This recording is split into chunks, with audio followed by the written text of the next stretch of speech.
about to listen to the Dr. Dahlia Show. Sassy, stimulating medical talk radio. Any medical advice Dr. Dahlia Wax gives on her show should not be substituted for an actual visit to your medical provider. And now, here's Dr. Dahlia.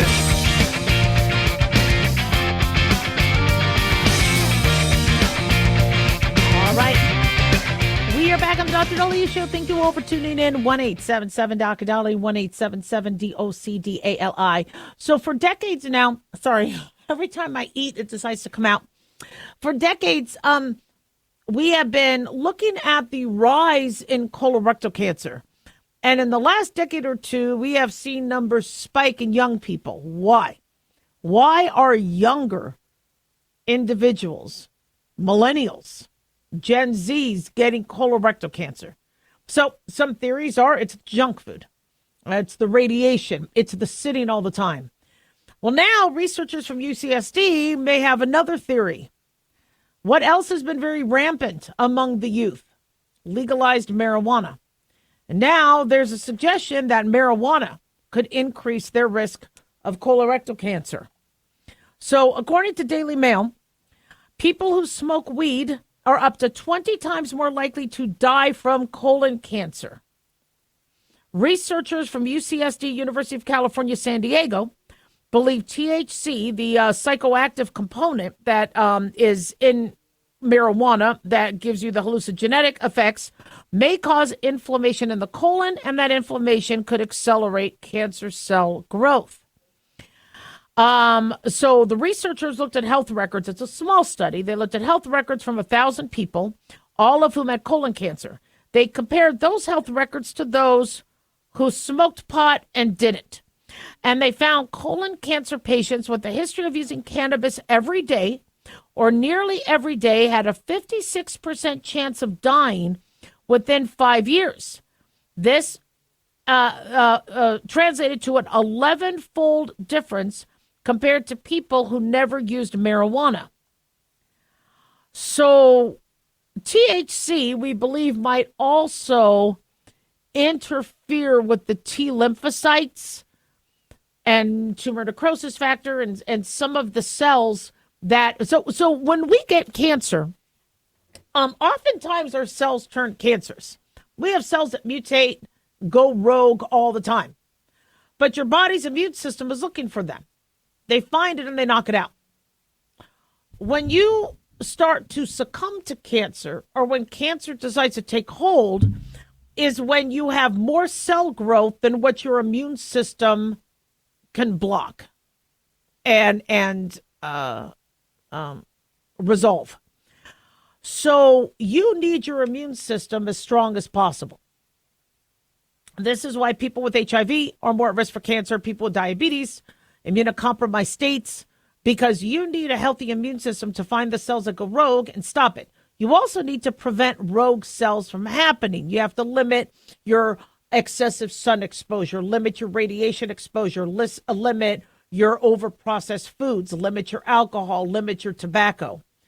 But the stronger your immune system, the better chance you have. They think the THC and marijuana can minimize your ability to fight off these cancerous cells. Also, they say another reason that might be happening is if marijuana makes you depressed or anxious, you might be less likely to be, full court press as it pertains to cancer treatment. You also may be less likely to go into the doctor and get it caught at an earlier stage, because this study is looking at people who died of cancer, meaning this had to have been found at a higher stage. So if somebody has rectal bleeding or a change in their stools or pain, or they're starting to now get advanced and they have weight loss, they may not, be as willing to go to a doctor if they do suffer from some of the mental health side effects that marijuana can cause. So, we need to know more. They say 18 million Americans, I apologize, my allergies, use marijuana every day or nearly every day. And I think the number is even higher. But this is, one of many studies that is looking at marijuana and cancer. And cannabis use has exploded since the legalization of marijuana. I've been honest about this. I voted to legalize marijuana, and I voted to legalize marijuana because I saw what was happening with opioids and how doctors were not going to be able to prescribe opioids that freely. And I wanted us to be able to study marijuana as it pertains to pain control. I also wanted our cops freed up so that they didn't have to very dangerously pull somebody over, worried that they had a bag of pot and then put their lives at risk.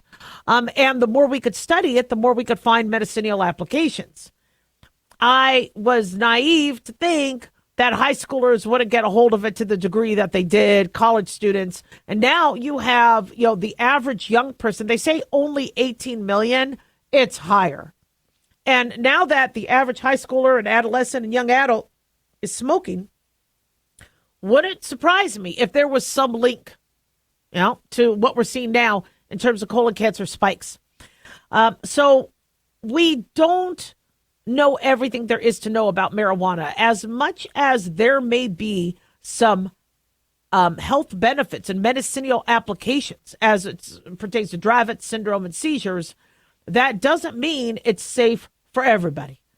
And it doesn't mean that it is not without its risks, especially since it's not really monitored very well. And there's not a lot of regulation as it pertains to that. So if you are smoking weed, you don't know what the pesticides are.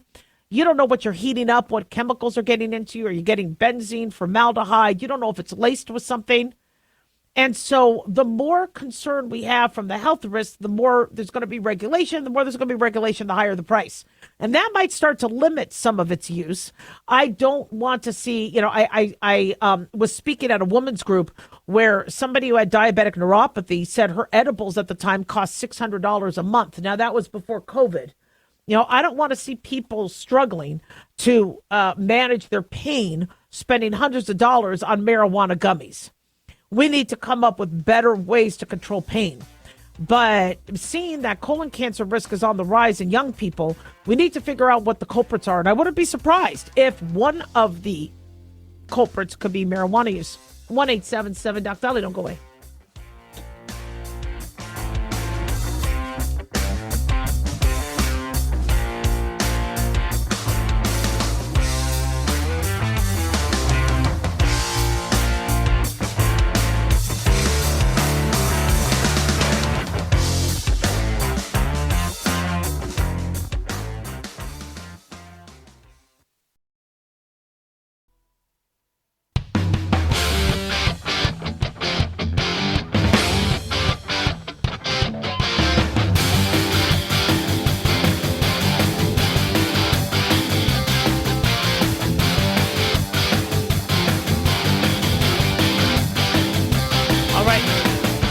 We are back on the Dr. Dolly Show. Thank you all for tuning in. 1-877 Doc Dolly, 1-877 DOCDALI. Big thanks to Talk Media Network for making the show happen.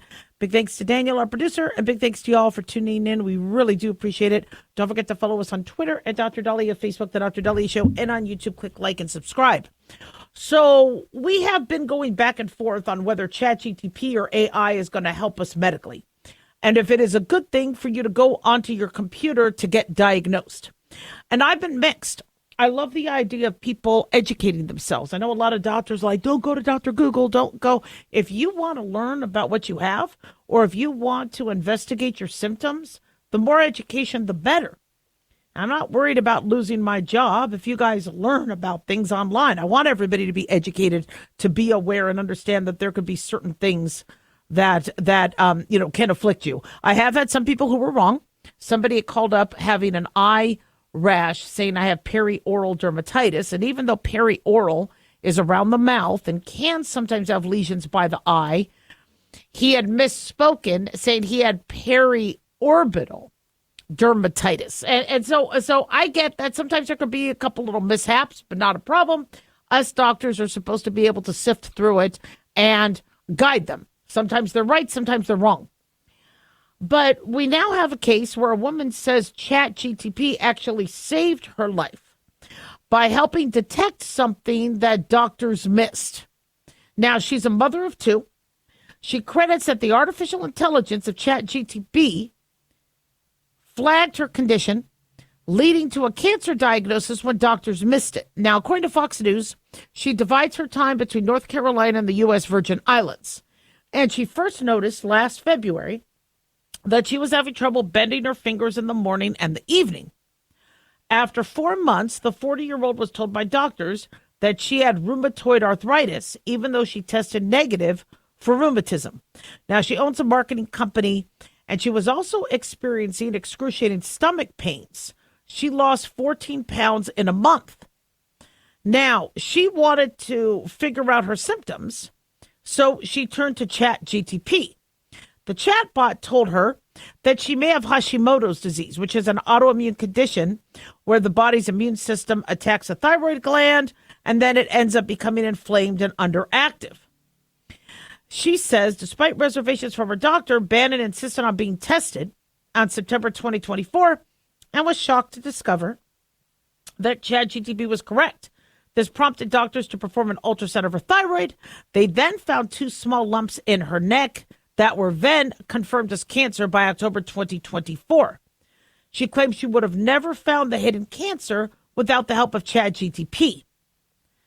Now, I'm not here, okay, to toot my horn, but if she had come into my office, I would have found it. I know you guys are like, yeah, right, Dr. Daliah, you don't understand.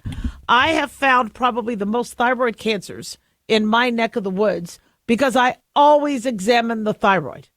I always feel the thyroid. And if I think the thyroid is a little off, I get it ultrasounded. If I get it ultrasounded, an ENT will take a look at those spots that might look abnormal on the ultrasound and decide to biopsy it. And time again, people were asking, how come I pick it up? I'm not an endocrinologist. It's because I don't concentrate the whole exam, but I always check the thyroid. So this wouldn't have been missed by this family doctor. And I'm very grateful she did her own research. But my question is, how come the other doctors didn't? This is kind of a slam dunk. You feel the thyroid, you examine the thyroid. If it doesn't feel right, you ultrasound it. Or when you do a blood test on the thyroid, if the thyroid blood test is abnormal, you do an ultrasound. We run thyroid tests on everybody with their panel. If they have high cholesterol, if they have high blood pressure, if they have arthritis. So I don't know how this got missed, except the answer might already be explained. She lives in 2 different areas, the North Carolina and the U.S. Virgin Islands. So maybe she doesn't have a regular family doctor that she was seeing on a regular basis. Maybe that could be it. Somebody thought one of the other doctors already examined the thyroid. But you don't diagnose rheumatoid arthritis in a young woman who hasn't had her thyroid checked. It's on the panel. It's a given, not the arthritic panel. But if you're going to run a blood test, you always run everything else, the blood count, the comprehensive panel to look at the salts, also shows liver function, kidney function. So I'm really shocked that wasn't already done. That's confusing to me. Now, she said that she needed to find out what was happening to me. She was so desperate that she went to ChatGTP. When she asked the chatbot about medical conditions that mimic arthritis, it said, you may have Hashimoto's disease. Ask your doctor to check your thyroid peroxidase antibody levels. And then after her cancer diagnosis, she underwent an operation to remove her thyroid, 2 lymph nodes from her neck. Now she's going to have monitoring, of course. And, she saved her own life by going to AI. The problem I have, though, with this story is, we're doing medicine differently these days. And even though I'm a huge fan of telemedicine, in terms of people having access to talk to a doctor, I am not a fan of people using telemedicine as their primary physician and using telemedicine to skip going to the doctor and getting seen. These Cologuard, people ask me, Daliah, what do you think about Cologuard for colon cancer screening? I go, if you have somebody that never shows up to the doctor, will never go, it's something that could be done to hopefully alert them, look, you might have colon cancer. but it should not be a substitute for being evaluated for a doctor, being asked questions to see if you're at higher risk for colorectal cancer. Now, people will say, but I'm at low risk. Cologuard says I'm at low risk, so I could just use Cologuard. Okay, how do you know you're low risk for colon cancer? Well, because I don't have blood in my stool. Well, how do you know? Did you microscopically test it? Or are you just looking in the toilet? How do you know you don't have blood in the stool? Well, I don't have colon cancer and my parents don't have colon cancer. Okay, how do you know your parents don't have colon cancer? Well, they told me. Have they had a colonoscopy? No, they do Cologuard. Well, I can't say they're completely in the clear. Now, what about your grandparents? Oh, my grandfather died at age 40 of a heart attack. But he never had colon cancer. Well, maybe because he never lived till his 60s when it might have surfaced back then. So the problem I have is people say I'm low risk, and I'm like, how did you deduce you're low risk? I hope you're low risk. I want to agree with you. But what is your evidence that you're low risk? And most people don't have evidence. You know, my father never wanted to get physicals done. He finally had to go because he was having issues and signs of low testosterone. And with those, men do not like low testosterone symptoms as it pertains to erections, as it pertains to muscle mass. And then it was obvious that he had diabetes. Finally, you know, a blood test got done because he wouldn't let me do it. And then, well, if you have diabetes, you have heart disease. Dad, get your heart checked. No, I don't need to. I don't have chest pain. Not all heart attacks come with chest pain. And when he died, he didn't die because he had chest pain. He just didn't feel right. And he dropped dead of a massive heart attack. So, you know, I am glad that we are having much easier access to education and patients could study, look things up, and now catch things that doctors aren't. But what you're going to be hearing in the media is how doctors miss this, doctors miss this. Well, who were the doctors she saw? And what was I'm also seeing that a lot of patients are going straight to a specialist. Many insurances are allowing that, so you don't have to see a primary and get a referral. It makes it really easy on patients now, which I'm a fan of. But then the specialist is like, well, have you had a physical? Even though most rheumatologists will run thyroid tests. Like I said, I'm really shocked that I'd really like to see the medical records. And if she really saw doctors who were doing comprehensive evaluations, or was this all cut and paste? But you walk into a specialist, and then the specialist is assuming a primary care doctor did a full physical on you. And now people are able to just go right to the specialist. I'm having patients call up saying, I need you to order an MRI for my shoulder. And I go, what's going on with your shoulder? I have left shoulder pain. Now, my telemedicine company can't order MRIs. I go, left shoulder pain. Has anybody checked your heart? No, it's my shoulder. So just order the MRI and I'll see an orthopedist. I go, have you had an exam yet? So we got to get back to that. 1-877-DOC-DOLLY.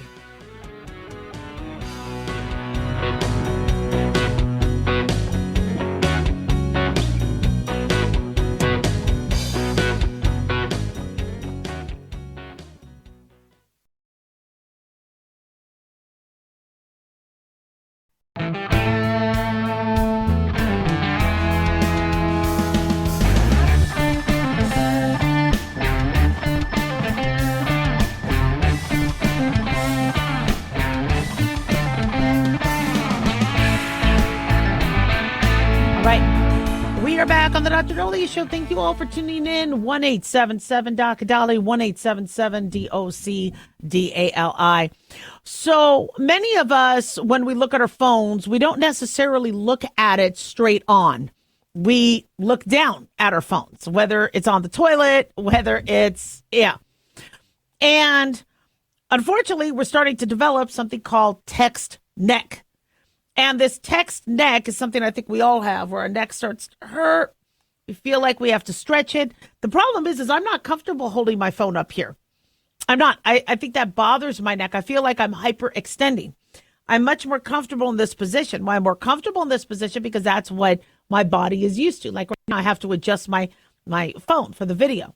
By the way, I really can't stand this shirt. I don't know why I'm wearing this. I don't really like the colors. I guess it's okay.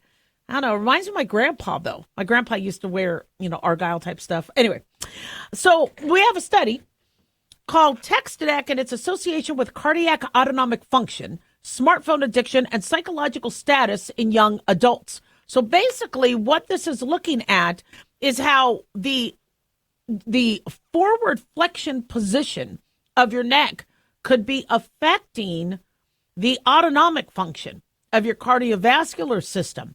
And it's actually a fascinating study. Finally, a study that's kind of cool. So the reason why they did this was published in, it says Curious, but Curious is the name of the group. I can't see where the article, it is peer reviewed. I don't see the name. I'm looking at the abstract now I'm sure let me see if I could find. I just want to give credit where credit is due. It's not telling me the source. I'm just looking at Curious right now. Anyway, they say the increasing use of mobile devices has led to a rise in forward head posture or text neck. This contributes to health issues. Additionally, nomophobia, or fear of being without a mobile phone, has emerged as a growing behavioral concern, particularly among young users. And we've talked about that. But they said text neck or forward head posture is associated with increased sympathetic and decreased parasympathetic modulation. Now, that could affect our heart rate variability. They said, according to the study, heart rate variability analyses revealed a significant inverse relationship between the CV angle, or the craniovertebral angle, and the LFHF ratio, indicating heightened sympathetic activity with reduced angle. Parasympathetic indicators also kind of correlated with your angle, suggesting a link between optimal posture and enhanced parasympathetic function. So your sympathetic nervous system is your flight-fright response. So let's say you have to run a mile. Your sympathetic nervous system will come into play, increase your heart rate, increase your cardiac output, dilate your air bronchioles so you get more oxygen and can oxygenate your blood quicker because you're going to have more oxygen demand. Your parasympathetic system kind of works opposite, where that's when your GI and your urinary symptoms will be. So you don't want to necessarily be digesting food or going poo or urinating while you're running a mile or in flight or fright response.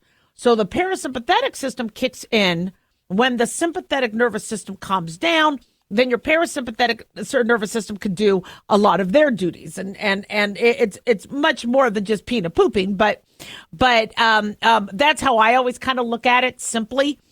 And the interesting part of that is your angling of your neck, and you continually being in that posture found there to be a effect on that. Now, so they say that the associations between this underscores the importance of ergonomic interventions to correct posture, particularly in populations with high smartphone usage, hence kids. They say ergonomic education, promoting awareness of proper head and neck alignment, encouraging regular breaks during device use may mitigate the adverse autonomic effects associated with it. And they want medical providers to address it. So I'm not saying that if you use your smartphone, you're going to have a heart attack, but it shows that everything we do is related to something else. If we're sitting for prolonged periods of time, if we're eating the wrong foods, if we are positioned in a certain way. And, I go to the airport a lot and everybody's just looking down. They're all at that at least 45 to 50 degree angle of just looking down at their phones. You don't see anybody holding their phone up here. They don't do that. And, I really credit these offices that allow ergonomic ways to do things. My husband will see me working on my laptop. He says, you got to raise your laptop. I go, but I don't want my neck like that. It hurts. I want to be at an angle. Well, right now, my laptop is at a maybe 30 to 40 degree angle down. Why? Because my neck is now getting used to that. And I don't want to walk around like an old woman later where, I look hunched over. And so we do have to work on that. And so maybe what you need to do is you need to take breaks and remind yourself, okay, I'm going to sit up straight. I'm going to stare straight, and I'm going to let my muscles get used to that. Which, by the way, for those of you that don't exercise enough, working on your posture, doing some yoga, doing some stretches, it's so crucial. There's a lot of benefit to that. So when we tell you that every hour for 5 minutes, you should get up from your desk, walk around, you could give your boss a note from your doctor. Like you can tell them the Dr. Dahlia Show said this. And they'll be like, well, tell her to go. But every hour, you should be standing up and walking around for 5 minutes. Well, every 20 minutes to a half hour, you should stop, look up, and look straight ahead and stretch and get your neck muscles and your back muscles aligned and start getting them used to being more ergonomic. You really shouldn't always be hunched over. So it's a fascinating study. Now, this nomophobia, being fearful of not having a phone, society did this to us. Now, I remember the days where nobody could reach me until I got home. Then I got home, and then there would be my answering machine beeping, and there'd be lights, and I'm like, oh, I hope he called. I hope he's asking me out. It'd be so exciting. But I remember trying to, because I was always working part-time jobs. I remember desperate to get home fast enough so I could get a message to see if the employer called for a job. Now, people could reach you anytime. Well, the problem with that is now there's that expectation. I do a lot with the media. And one time I took a nap. It was a really good media opportunity, but I woke up an hour after they called. They moved on. They moved on. Nobody's going to wait an hour anymore. Nobody has to wait. And so, look, I like my nap, but I am going to still take naps. They're a loss. But, we're expected to pick up. We're expected. I was worried about my mom one day. She didn't answer the phone, and it was over an hour. And my mom is very, very communicative. You think I'm communicative. This is who I get it from. I panicked, drove all the way over there, went to check on her. She was on a Zoom meeting. I'm like, really? God, I can't keep doing this. But thank God she was okay.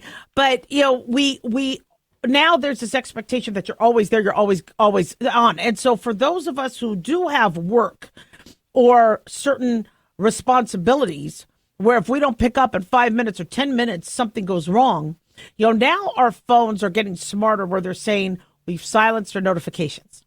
We're going to sleep. Now, I used to on Facebook say, I'm going to bed. Okay, I don't want my phone buzzing. I have to have my phone next to me because of work, but I'm going to bed. So nobody bug me.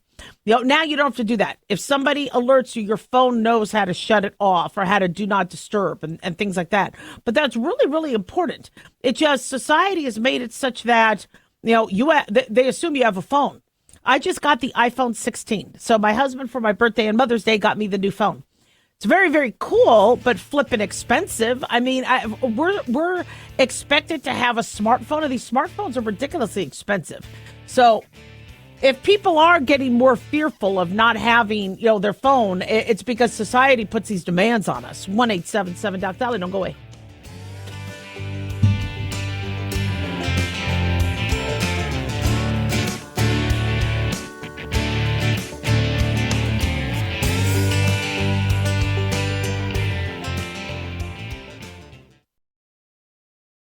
Carl Amari here to tell you about our newest website for old-time radio lovers. It's 100radioshows.com. At this site, there are 5 old-time radio shows waiting for you to download free as our gift to you, and be sure to browse the additional 700 old-time radio shows available to you for 70% off by using the promo code RADIO at checkout. This is a limited-time offer, so log on to 100radioshows.com. That's 100radioshows.com.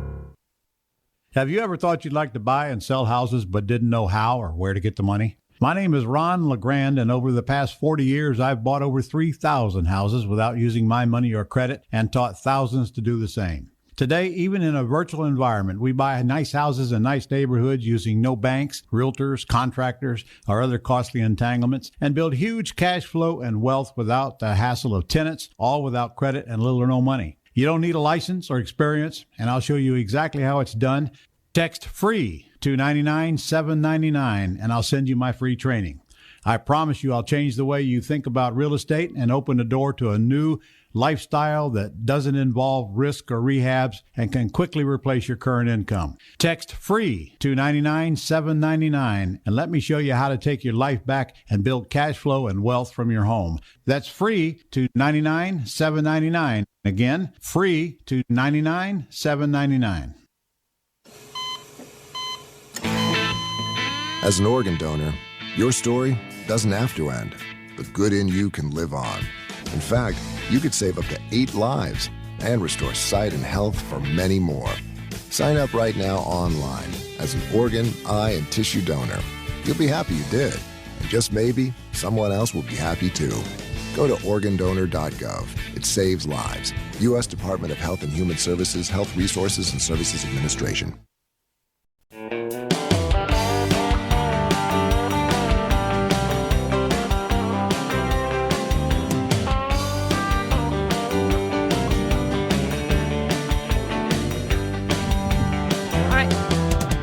We are back on the Dr. Dolly Show. Thank you all for tuning in. 1-877 Dr. Dolly, 1-877 DOCDALI. So one of my listeners writes how difficult it is for them to get an antibiotic and how these doctors are acting more like robots. So no wonder AI is going to take over their jobs. And what he described isn't wrong with what's happening. So the old days of you going into a medical provider and them knowing you, knowing your family, remembering your father, mother, asking you about your truck and how it's handling. Well, saying, look, now something's different about you. Those days are gone. And that's how I was trained with family medicine. I was trained under Dr. Donald Wicker, who was one of those old, small town farm docs. They deliver babies. I think he even performed a thyroidectomy on a horse. I mean, he could do anything. And, that's how I was trained. I couldn't do a thyroidectomy on a horse, but where, I could see a family member and know if something was off. And I did. There was a son that came in, an adult son of a couple I took care of for a long time. And when he said that he was Frank's son, and he was just there for an antibiotic, he wanted a Z-Pak for bronchitis, I go, something's not right. You look gray to me. And he actually was going into diabetic ketoacidosis. And the only reason why I knew to look beyond that is because I knew his parents and instinct told me something was up. And so nowadays it's different. And doctors have a lot of guidelines, and we always have had guidelines. You want to provide proper care. You don't want to go to somebody who lies to you or withholds something from you. Or let's say you walk in with a MAGA hat and they decide to purposely mess with you, like some doctors said and some medical students said they would, online. There has to be guidelines where that stuff doesn't happen to protect patients. But many of these guidelines are now including antibiotic stewardship and preventing antibiotic resistance. And one of the biggest crackdowns on what doctors are doing is writing antibiotics for things that are viral. And this is very tricky for a lot of us Gen Xers or baby boomers who, when we had a sinus infection, that antibiotic would knock it out. Well, because most sinus infections are viral, now the standard of care is if there's no pus, no fever, it's not, a one-sided, obvious facial pain, and it's coming with other symptoms looking like a virus, to not give the antibiotics. But for any of us who have ever had a sinus infection, we can't wait 7 to 10 days. When I'm having a sinus infection, I need relief that hour. But people are getting very frustrated. So instead, the doctors are giving them steroids to calm down the pressure, or they're giving them nasal sprays, or they're having them test for COVID. And if they're positive for COVID, treating for COVID. So there are other things that could be done. But what my listener and what I've seen many patients frustrated on is they get a doctor they've never met, and they almost get this robotic response. Sorry, it's probably viral. So bronchitis, for years, even in medical school, they said stop treating bronchitis with a Z-Pak and antibiotics. 97% of bronchitis are viral. Lobar pneumonia could be viral or bacterial, but most bronchitis are viral. Well, in the 90s, we treated bronchitis with Z-Paks all the time until finally the guidelines said to stop that. So now people who are kind of newer to telemedicine, or now they don't have their regular doctor anymore who always did things that way, they're getting a brand new doctor who said, nope, can't do it. And you're like, well, where is the creativity? Where's the instinct? Where's the look? You know, it's going to, if I don't address it, then it's going to get worse. You know, and I'm one of those people where, you know, I did better with an antibiotic. And I'm a physician. I understand you don't treat viruses with antibiotics. But I notice that if I don't, it gets worse, and I can't go on day 5, day 6, day 7. Yet, because most people don't have their doctor and they're getting somebody random now, they feel like they're suffering. Now, I had somebody call in with a sore throat for 19 days. The problem with that is there's very few viruses or bacteria that last 19 days. Usually with strep throat, it's obvious. Most viruses are gone by about 10 days. COVID is notorious for lasting longer. Mono is notorious for lasting longer. But maybe that sore throat isn't pathogenic. Maybe it's from acid reflux. Maybe there's a growth. They vape. Now they have inflammation down there. Or maybe they have cancer. So, you know, where the more you get automated medicine or robotic medicine, then the more of a robotic answer you're going to get. Now, we're also hearing from people where their loved one is in pain, they're struggling, and they go to the urgent care and they say, all right, Tylenol or Motrin.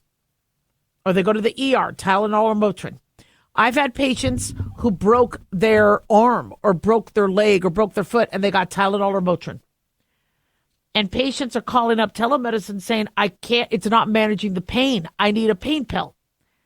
Well, with all the opioid deaths, now guidelines are really limiting the way doctors can do pain medication. And I predicted this years ago, which is why I voted to legalize marijuana. Not that I really thought marijuana was going to be the panacea for pain control, but I knew that people would not get access to pain medications once more and more rules came into play.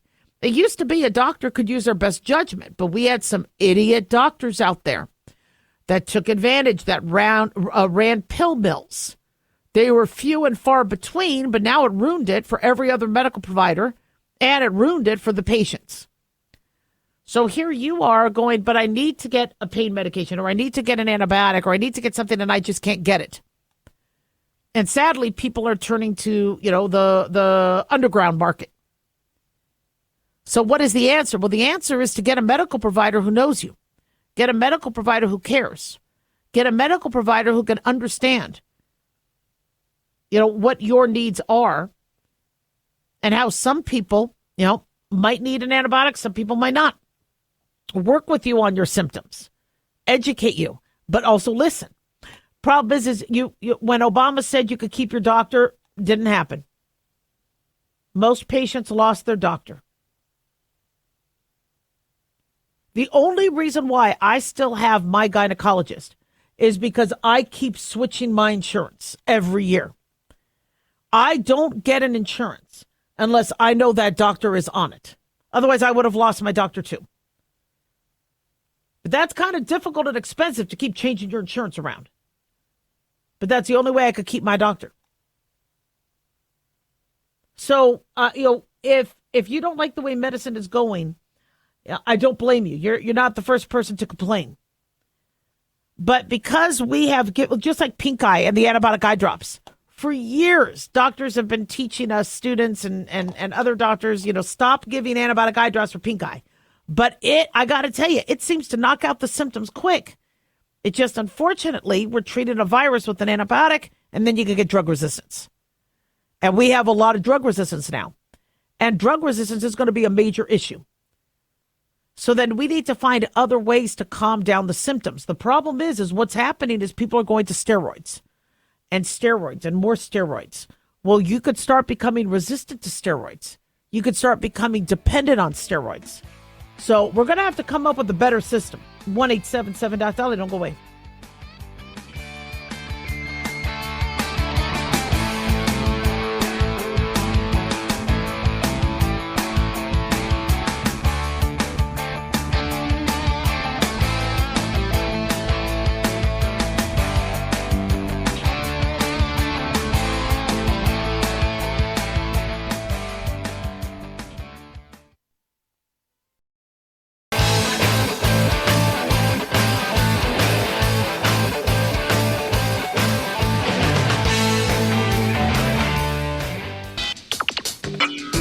You are about to listen to the Dr. Dahlia Show. Sassy, stimulating medical talk radio. Any medical advice Dr. Dahlia Wax gives on her show should not be substituted for an actual visit to your medical provider. And now, here's Dr. Dahlia.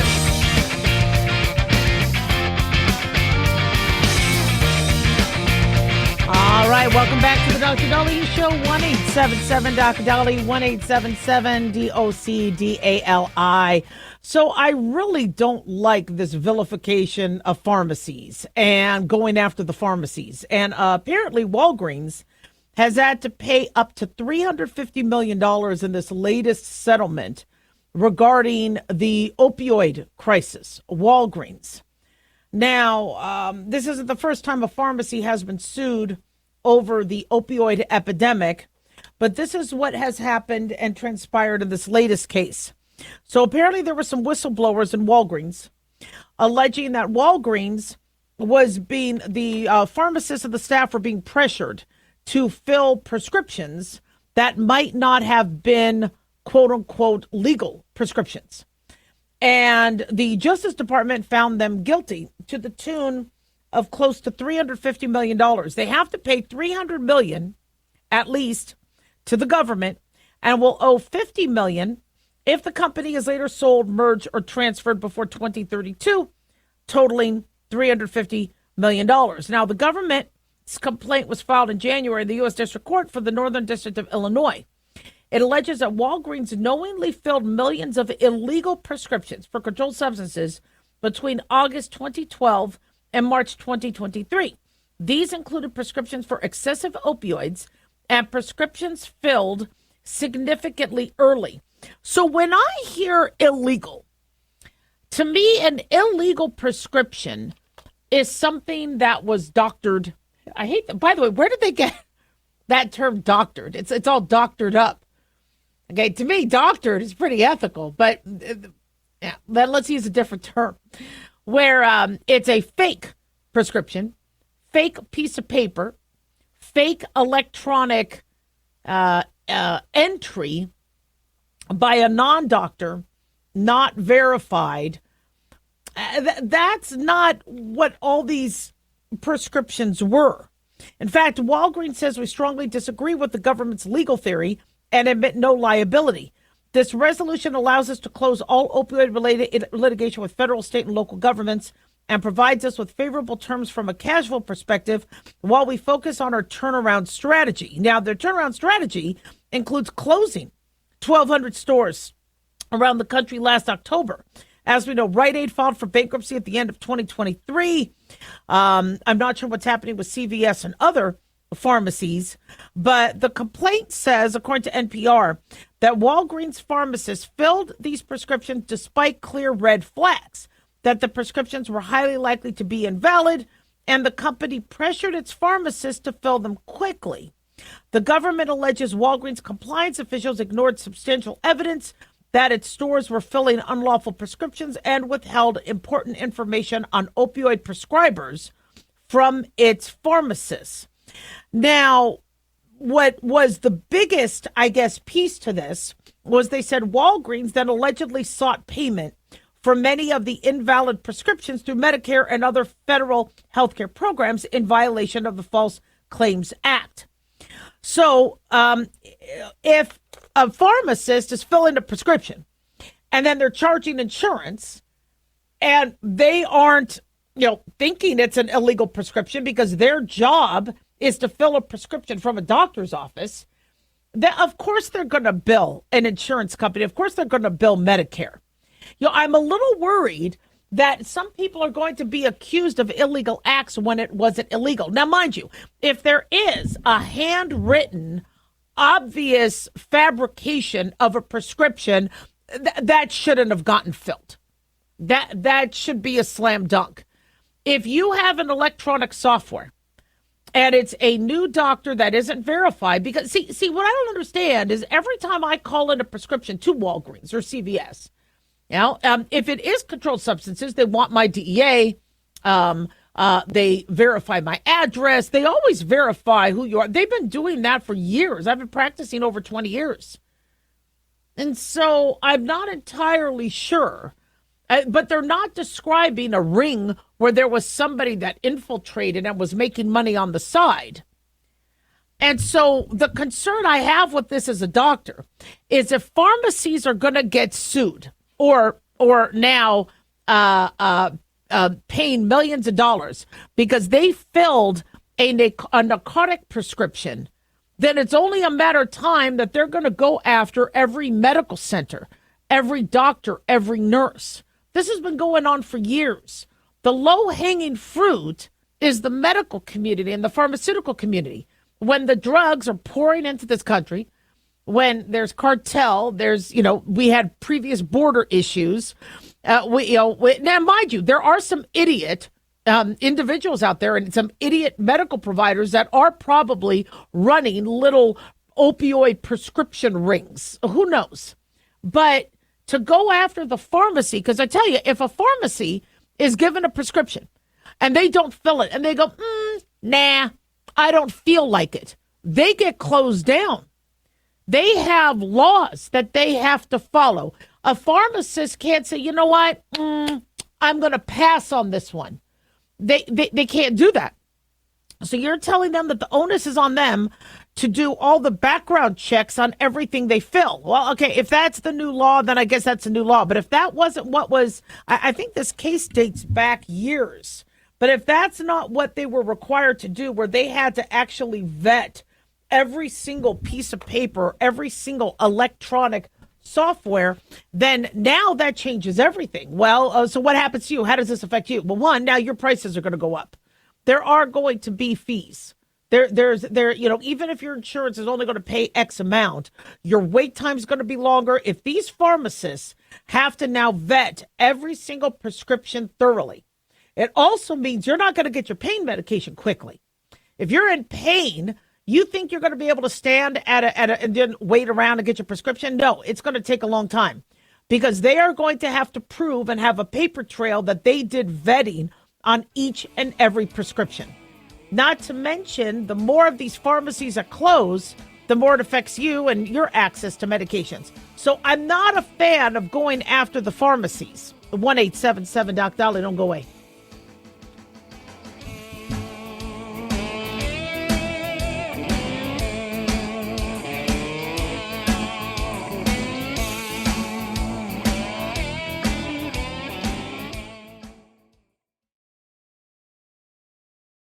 Have you ever thought you'd like to buy and sell houses but didn't know how or where to get the money? My name is Ron LeGrand, and over the past 40 years, I've bought over 3,000 houses without using my money or credit and taught thousands to do the same. Today, even in a virtual environment, we buy nice houses in nice neighborhoods using no banks, realtors, contractors, or other costly entanglements, and build huge cash flow and wealth without the hassle of tenants, all without credit and little or no money. You don't need a license or experience, and I'll show you exactly how it's done.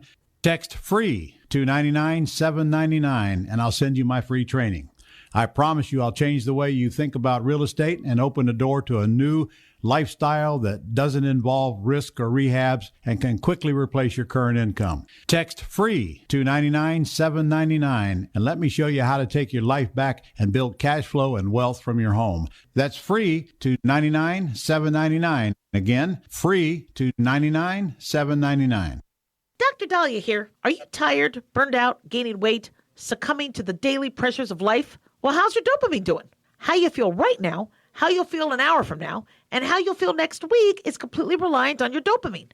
Our daily motivation and willingness to push through challenges depends on the intricate chemical process dopamine provides. Christian Kalikas and I created Deploying Dopamine, a book that tells you what dopamine is, when it dysfunctions, and how to successfully deploy it when needed. Find Deploying Dopamine on Amazon today. Check it out.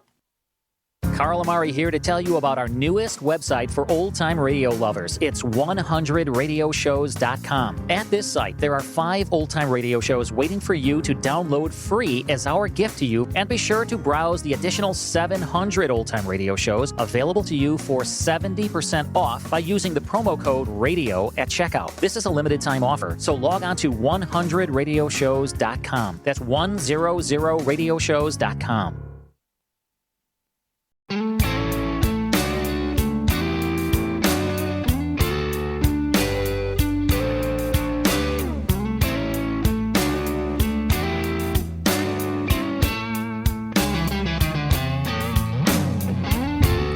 All right. Well, we are back on the Dr. Daliah Show. Thank you all for tuning in. 1-877-Dr. Dali, 1-877-DOCDALI. Big thanks to Talk Media Network for making the show happen. Big thanks to Daniel, our producer. And big thanks to you all for tuning in. We really do appreciate it. Don't forget to follow us on Twitter Twitter or X at Dr. Daliah, Facebook, the Dr. Daliah Show, and on YouTube, click like and subscribe. So a few years back, one of my friend's daughters was freaking out because she missed her period. And she was nervous because she wasn't sexually active. She didn't want people to think she was pregnant because she wasn't. And her period was always on the money. And all of a sudden now her period was off. And so gratefully they reached out to me and said, what do I think it could be? And I asked her, did she get a COVID vaccine recently? They said, yes, she got it 3 weeks prior. I go, it could be that. Oh, that could affect the period? Yep. And then later we heard that in fact, I think the government gave millions of dollars to universities to study it.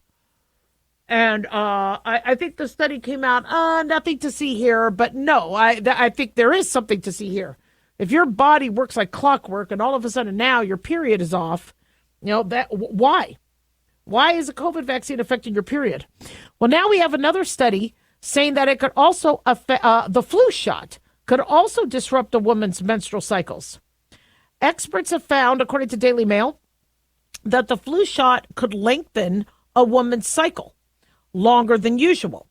The overall effect was minor, but to change your period day at least a date, at least by a day, can be pretty significant. Why? Well, they think that maybe what's happening is that the change caused by the vaccine could be at the immune system level, where the immune system is affecting the hormones.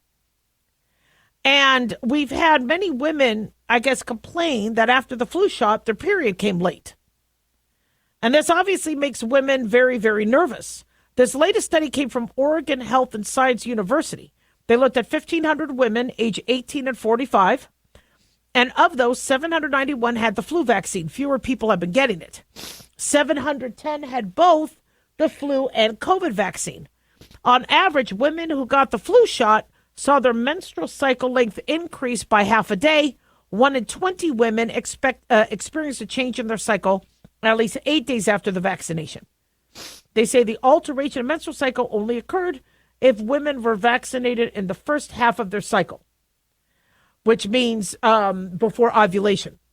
Researchers also found the increase only occurred, according to Daily Mail, in women who were vaccinated during the follicular phase of their cycle, when the egg matures to be released during ovulation, which begins the day a woman gets her period and can last for 13 to 14 days. So a woman's cycle, day one, is when they have their period. I know people think we have our period at the end of the cycle, but day one is you menstruating.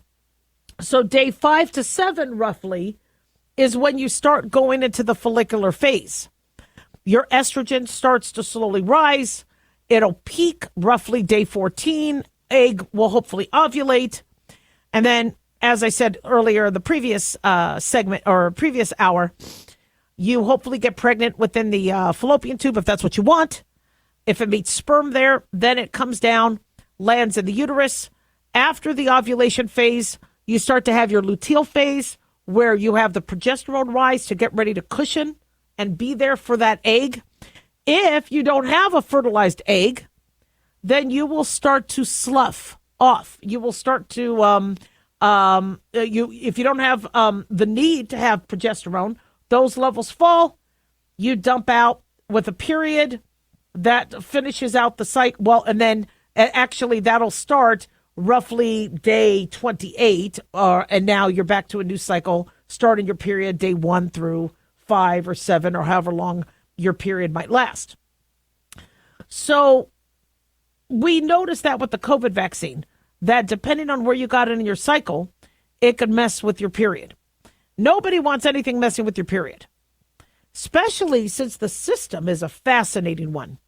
For those individuals who don't take birth control, that really use the rhythm method, or they use their cycle, there are caveats. We still recommend using condoms. You can still get pregnant even when you don't think you're ovulating. But for somebody's system who is working perfectly, it is fascinating how some people can time when they're ovulating. I even though I took birth control in the past, I was able to time it, and we got pregnant first day out, right when, for both kids, we were able to call the day.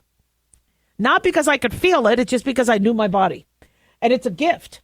It is a gift to be able to know your cycle. And so, people might be like, I don't want to, get this messed up. On the flip side, though, a horrible COVID infection, a horrible flu infection, that's going to mess with your system. So women can tell you when they get sick, and they get sick really badly, that will mess with their cycle as well. So I'm of the mindset to, if you're at risk for severe flu, severe COVID, get the vaccine. But, when we say, oh, yeah, these are all safe, it's fine, it's no big deal, that is a big deal. And the issue I had is when women were complaining as it pertained to the COVID vaccine, they were blown off.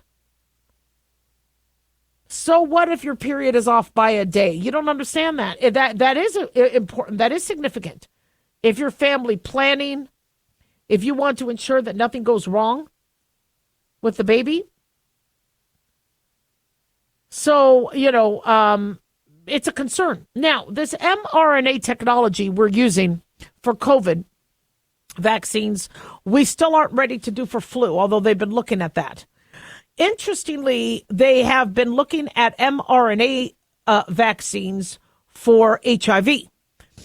There's a report saying that 7% of volunteers got hives, a very itchy, bumpy rash. Hives could be pretty dangerous if you end up going into full-blown anaphylaxis and then have difficulty breathing.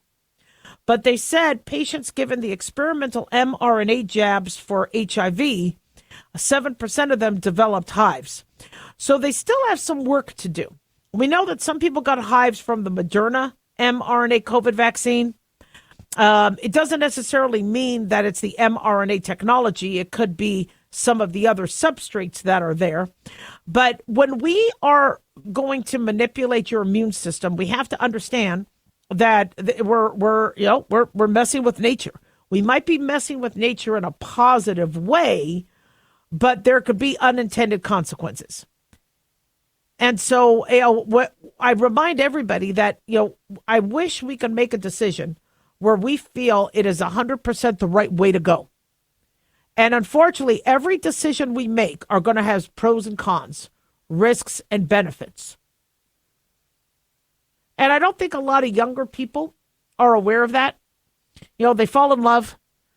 All it is pro, and they don't stop and think about, well, there could be some cons. So you think about those, be prepared for those. Making a decision about what you're investing in. Well, it's all pro. It's all going to go up from here. Everything has pros and cons. When you take a medication, if you're going to get an eye surgery for LASIK or PRK, if you're going to get a hysterectomy, there's going to be, pros and cons. There's going to be benefits and risks. And you have to make a decision and always make a list. Are you prepared for the risk?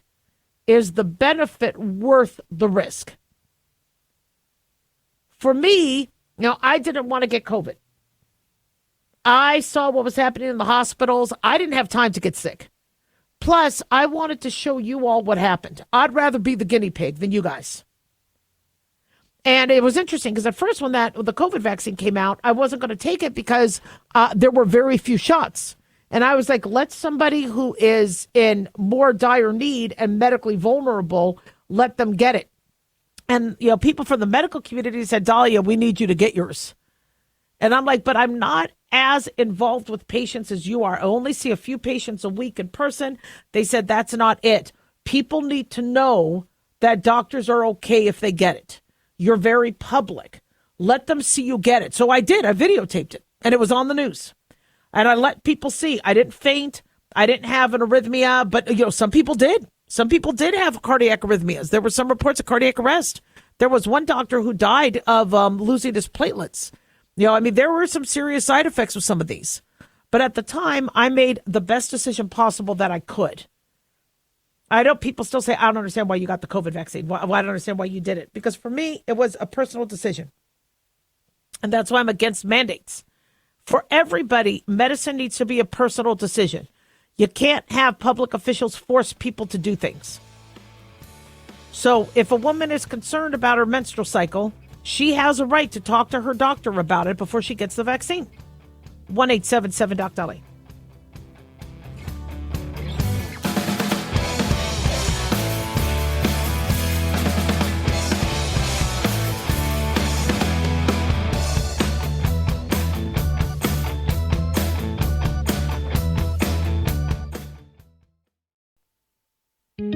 Looking for a gift that can actually help secure someone's future? It's Mark Falter's new book, Common Sense Income Strategies. It makes the perfect gift for that special someone in your life. Mark has helped thousands of hardworking Americans secure their financial future by using time-tested strategies that continue to create wealth, whether the market is up or down. Strategies that will make perfect sense once you take the time to read this powerful book. Common Sense Income Strategies brings to you what Mark has been teaching in person and talking about on the radio for decades. You've worked too long and too hard not to see the fruits of your labor. To learn how to receive your free copy, call 866-764-2635. That's 866-764-2635. Secure your future with Common Sense Income Strategies by Mark Falter. Again, to learn how to receive your free copy, call 866-764-2635. That's 866-764-2635.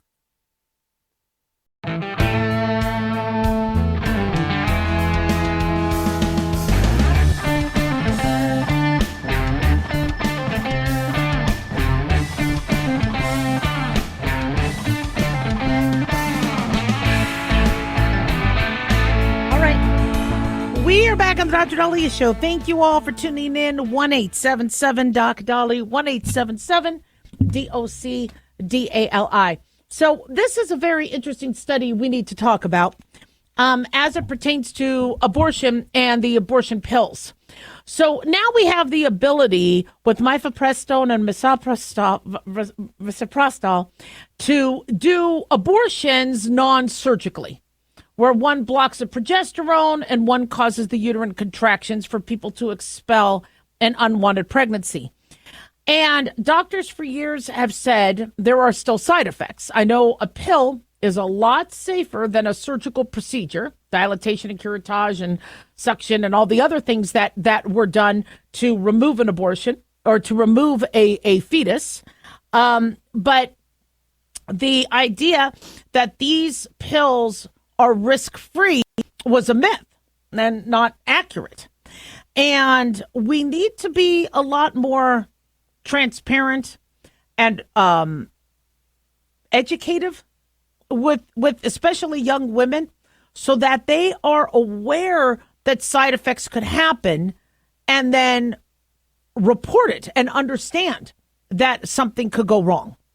So in this latest study, they're saying 1 in 10 women were found to have, quote, severe adverse effects after using mifepristone because it had 22 times the side effects of the FDA-approved label. Now, these studies have limitations, but the mifepristone blocks the progesterone, and you need progesterone for the pregnancy. So and when you want the pregnancy, when you want the baby, your body, God willing, it works correctly, will ovulate the egg. The egg will come out. The sperm will come. They'll meet in the tube, the fallopian tube. They will coalesce. Okay, all right, become a zygote, a fertilized egg. Then comes down the fallopian tube, lands in the uterus. In order for there to be a nice amount of cushion, and vasculature, your progesterone after your ovulation starts to rise. And your progesterone will rise to make sure there's that cushion and make sure there's that support. If you don't get pregnant, there's signals to the brain that then tell the brain, okay, slough it off, and that's when you get your period. But if a signal tells the brain, well, she's pregnant, so don't be sloughing anything, then your progesterone continues to grow and continues to get higher. And so you need progesterone for a baby to work. Many women in my family who miscarried, many patients, I had noticed that they were losing they didn't have enough progesterone to keep the baby. And so one test I would always run if I newly diagnosed somebody being pregnant is I would check their progesterone. And if I saw they had low progesterone, I would immediately inform the OB. I go, look, I'm going to be sending you a new pregnant patient. She's really early, but her progesterone is low. And oftentimes they'd have me start the progesterone early just to be able to help maintain that pregnancy. So you need progesterone. You do. So the mifepristone, how these abortion pills work is the mifepristone blocks the progesterone. So if you don't have the progesterone, you'll start to slough. The misoprostol will cause the uterine contractions and bleeding to allow the fetus to expel or the fertilized egg to expel. Research by the Ethics and Public Policy Center in D.C., and I'm sorry for the very simplified version of that I only have X amount of time per segment to go into all the pathophysiology and embryology of it. But according to this study being reported by Fox News, research by the Ethics and Public Policy Center in D.C. has revealed that the rate of serious side effects is 22 times higher than what was indicated on the FDA drug label. They said 11% of women reported infection, hemorrhaging, or another serious or life-threatening adverse event. Now, the study looked at insurance claims data that included more than 865,000 medical abortions prescribed between 2017 and 2023. This is one of the largest ever data sets. And they say, by contrast, the current FDA-approved drug label is based on the results of 10 clinical trials of 30,000 women. Less than 0.5% had reported severe adverse reactions. And some of those studies were done, they said, as long as 42 years ago. So if you're having an obese woman, if you're having a woman with a much different, shall we say, hormonal makeup than a woman 42 years ago, there might be different data. But because they said this data set was, maybe 20 to 25 times more than the original data set, they were able to pull some very interesting data, and they said the results were truly shocking and a sad reality. But they said they weren't exactly surprised by these findings because other studies with smaller data sets found significant safety problems with chemical abortions. So what do we do with this? Well, if somebody is suffering from, I think the Guttmacher Institute also had a study looking at severe complications in some, not everybody, from these abortion pills. We need to educate the public that now that we have these prescriptions, where you can just go and get an abortion pill, that doesn't mean you don't have a doctor overseeing it. It doesn't mean you don't follow up. It doesn't mean you understand that there could be some serious risks. To expel a pregnancy is not something the body wants to do lightly. And, we pop pills for everything. And because we want to fight nature, we want to fight the way our body does things. We want to live longer. And, I'm very grateful for the pharmaceuticals we have. But when I talk to young girls who are sexually active, asking for birth control or, and I'll always ask them, okay, now that you're sexually active, I want to make sure you're thinking about everything. Are you using protection so you don't get an STI? What happens if you become pregnant? Well, I'll just get an abortion. The number one answer I get from a teenager, what happens if you get pregnant now that you're sexually active, is I'll just get an abortion. And they say that as it's the easiest thing, like putting a stamp on an envelope. And so I think people have to be aware that, it's better to not get pregnant. In fact, I can't tell you how many teens will tell me, I don't want to use protection. That's why I'm coming to you for birth control. Duh, boomer. One, I'm not a boomer. Okay, I'm a Gen X. But two, no, you still need to use protection. If you're going to be on birth control to prevent pregnancy, that's not going to protect you against an STI. You still need to be using condoms. You still need to be using protection. So I think there's a lack of education, and this lack of education is growing if we are seeing, schools not necessarily go into sex ed with that focus. I know there's a lot of other focuses these days now, but those were the things that used to be taught, and kids would go to their doctor. If you wanted birth control, you would have to go into your doctor. I'm grateful that there is birth control over the counter for people who need access to it, but now they're not getting the pelvic exam. They're not getting the pap smear. They're not getting STD checks, and they're not getting the education. And so when a teenager would tell me, I'll just get an abortion, I explained to them what that abortion was and why you probably want to avoid the unwanted pregnancy, as opposed to thinking, well, that's okay, I could just trade it in, or I could just, refund the gift. It's a little bit more complicated than that. And hemorrhaging, infection, scarring, even though the pills have been found to have fewer complications than surgical abortions, you're not, scot-free. So you need to, we need to take this data, talk about it, introduce it to individuals, and help them understand that even though we have increased access to abortion, it's not the safest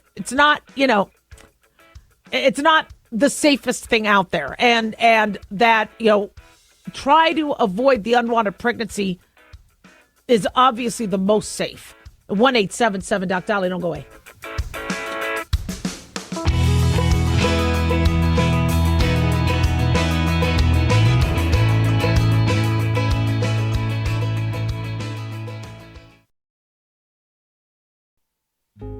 Hey guys, it's Clyde. We've had a lot of requests for Ground Zero merchandise, so we put together an online store with a big variety of high-quality items. I'm really excited to let you know about these things. We have a lot to offer you and your loved ones. In addition to our regular apparel, such as t-shirts, beanies, hoodies, and hats, we've expanded our product line with posters, flags, aprons, mugs, and a whole lot more.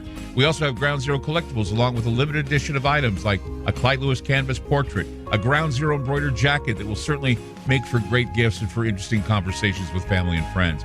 And we now offer publications such as Ron Patton's book about mind control, MK Zine, and back copies of the official magazine of Ground Zero while it was in print.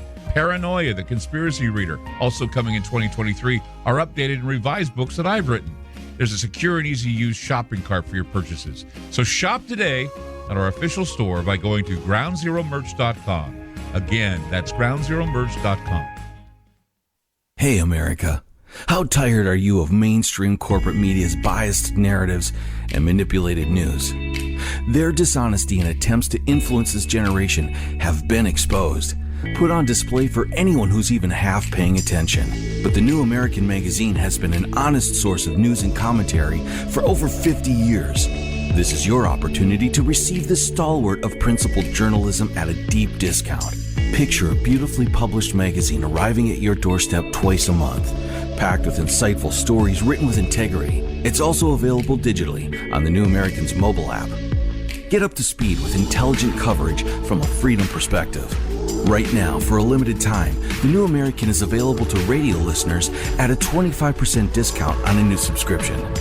Visit thenewamerican.com/radio25 and receive 25% off. Subscribe today at thenewamerican.com/radio25.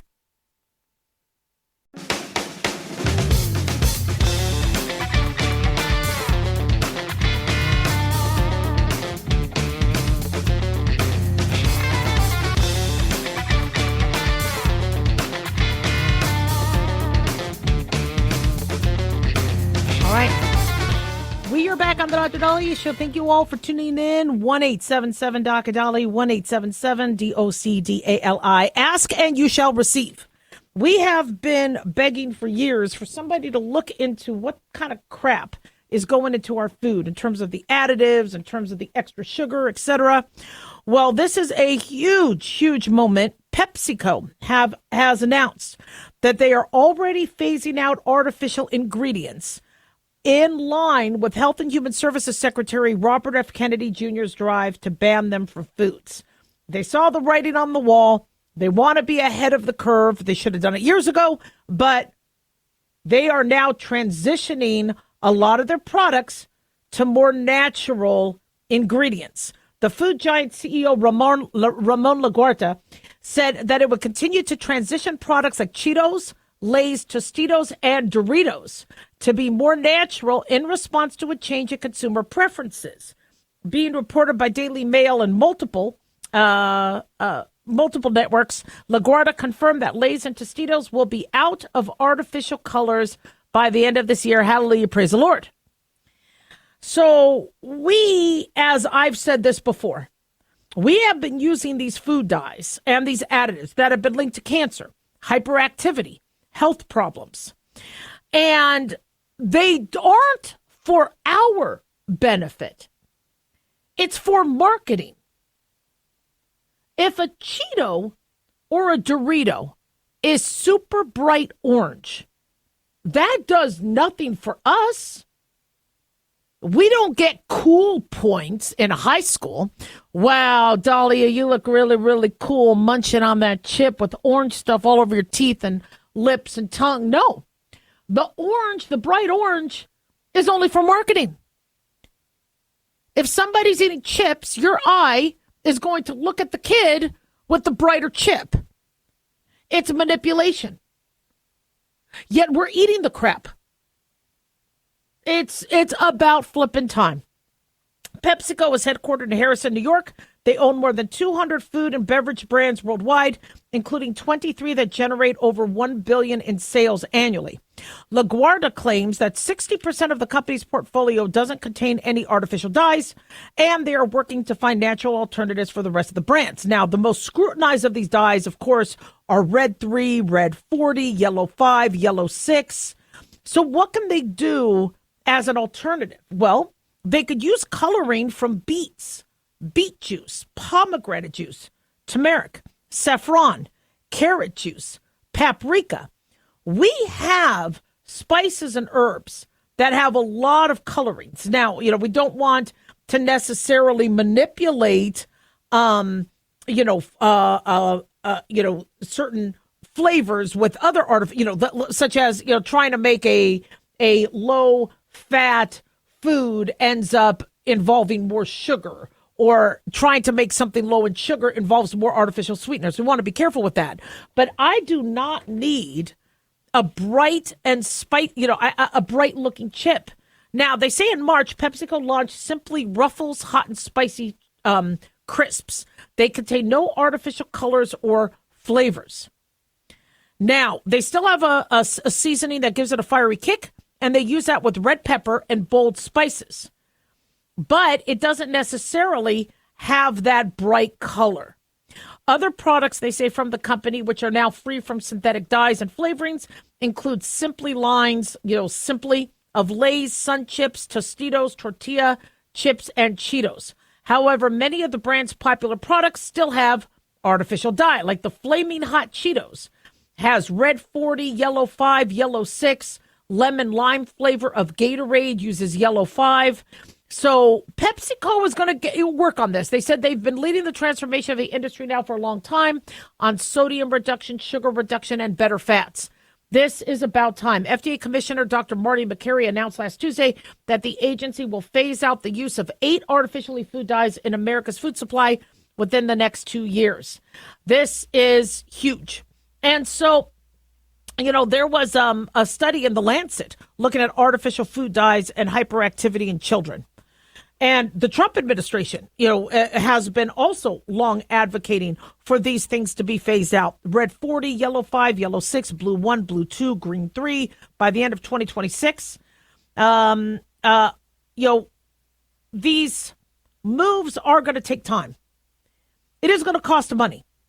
And yes, we might end up having, some price hikes, sadly, as it pertains to, food. If they say, look, it's going to be more expensive to try to make the same taste, with the coloring. I don't care, because we shouldn't be buying the stuff anyway.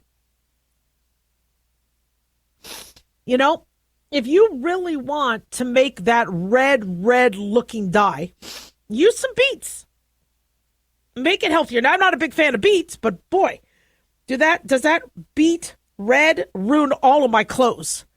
Yeah, I went out to dinner and they said we had beets in the salad, and I was like, oh crap. I'm like, I need a bib. But it's healthier. So from what I understand, the FDA doesn't have necessarily a formal agreement with the food, industry to carry out these goals. But if you are a food giant, read the writing on the wall. We do not want this stuff in our food.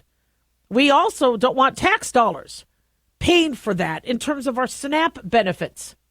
We need to look at what we're putting into our body and understand that there could be risks. We just had a study that we spoke about with marijuana, and possibly the THC is causing inflammation in the colon and showing a higher risk of colon cancer death. Well, why aren't we doing anything about it?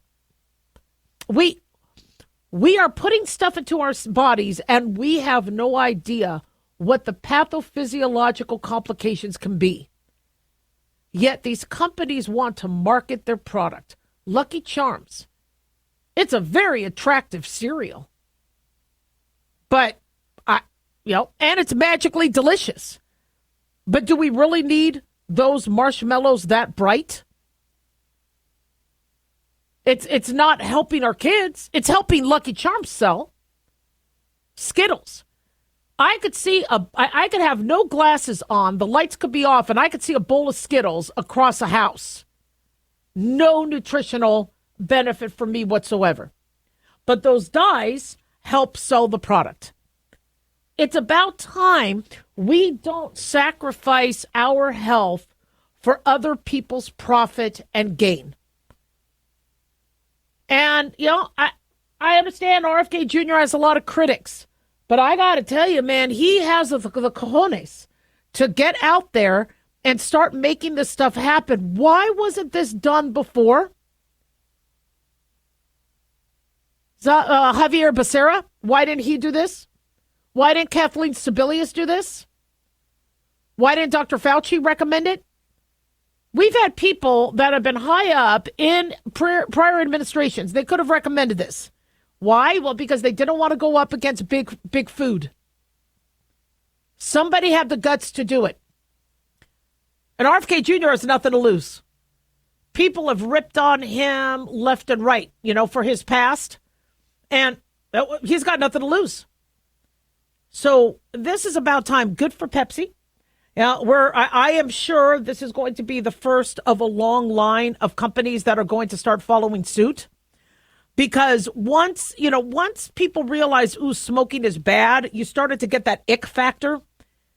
And, I don't want to, criticize Mountain Dew, but Mountain Dew scares me. Why is it fluorescent? I don't want anything fluorescent going into my body. I've watched enough Simpsons cartoons. The 1-877-Doc-Dolly, don't go away.